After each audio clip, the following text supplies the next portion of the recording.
Partia Republikane u ndërtua mbi disa vlera dhe ide të qarta. E para familja, sepse ai është nukli çdo shoqërie. Prona, se ajo na jep lirinë dhe mundësinë për ndërtuar lumturinë dhe të ardhmen. Kombi, sepse ai na jep identitetin, liria ekonomike për të vënë lëvizje aftësitë tona për ndërtuar lumturinë me atë që na ka falë Zoti dhe në mënyrë të padiskutueshme shteti i drejtës, i cili garanton liritë dhe drejtat për gjithë secilin, të drejtat patjetërsueshme dhënë nga Zoti. Këto nuk janë sloganet, dashur miq. Këto janë realitetet të cilat ne filluam, i ndërtuam si ide dhe i vendosëm në një realitet praktik në lëvizjen politike së djathtës dhe në qeverisjen e së djathtës. Këto janë themelet forta që shoqëruan themelet e historisë sonë dhe kanë vendosur një bazë të mirë për të ardhmen e Shqipërisë, e cila për fatin e keq me qeverinë socialiste po shkatërrohet pafundësisht, duke shkatëruar pikërisht këto themele.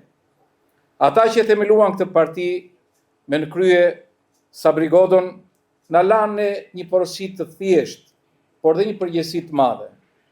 Politika është shërbim me përgjegjësi. Politika është të dëgjosh dhe jo vetëm të flasësh. Politika është të duash njerëzit dhe vendin tënd. Është patriotizëm dhe krenari për kombin tënd, vlerat dhe identitetin e kombit tënd. Shqiptarët na besuan qeverisjen e vendit. Sot ne duhet të kthejmë shqiptarëve qeverinë e tyre. Shqiptarët na besuan demokracinë. Sot ne duhet të kthejmë shqiptarëve demokracinë e vërtetë. Jo demokracinë e frikës, jo demokracinë e blerjes votës, por demokracinë e votës lirë.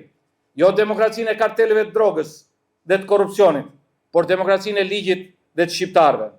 Shqiptarët na besuan dhe ne treguam se ndryshimi është i mundur. Kur Shqipëria u bë antare NATO-s, ajo bë pjesë e botës lirë.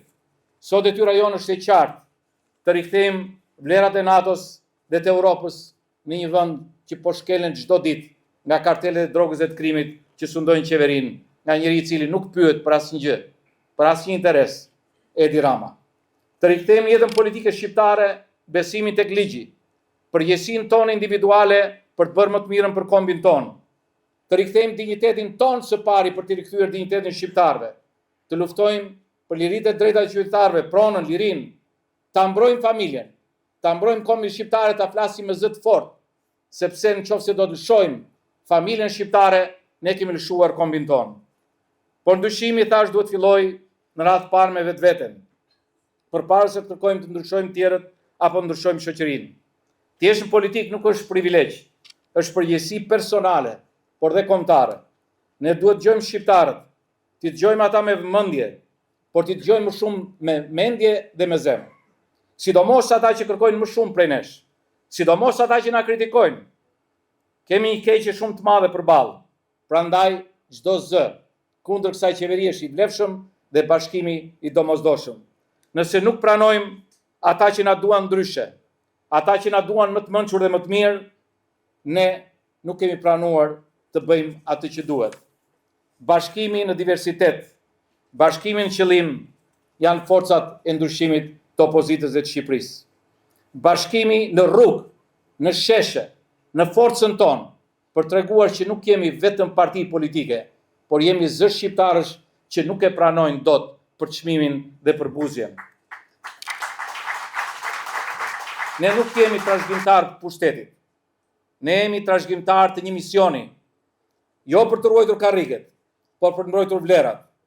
Partia Republikane, Partia Demokratike, partitë e koalicionit që janë këtu, duhet patjetër të kthejnë besimin tek shqiptarët. Është koha të kthejmë shqiptarëve forcën, besimin dhe shpresën, sepse pa besim nuk ka demokraci, pa liri nuk ka dinjitet dhe pa shtet nuk ka kom. Para veprës themeluesve të kësaj partie, burrave mendjendritur dhe guximtar, të udhëhequr nga Sabri Godo, njëri nga personalitetet më të shquara të letrave, sociologjisë dhe politikës shqiptare dhe më të mençura. Aleanca, bashkëpunimi midis dy forcave tona politike ka qenë një faktor jashtëzakonisht i rëndësishëm në të gjithë përpjekjet tona, në të gjitha arritjet tona, në kohrat më të vështira, në sukseset më të mëdha. Sot, ne jetojmë në një regjim të cilin i cili po të besojmë studiuesve gjenjal, si Huntingtoni, është me i keqit gjitha formave të regjimeve. Narkoregjimi apo regjimi bandave. Studios i madh i krahasoi diktaturat dhe gjeti se më e keqe se diktatura komuniste, naziste, teokratike, junta ushtarake, ishte diktatura e bandës, që kemi ne sot. Pra sot, ne kremtojmë këtë ngjarje shumë të rëndësishme të Partisë Republikane dhe të republikanizmit në një ditë ndër më të vështirat, në një vit ndër më të vështirat të kombit shqiptar. Në një kohë kur Republika është i letrave vdekur. Por Republika nuk vdes kurrë. Republikanizmi nuk vdes kurrë. Është ide e përjetshme.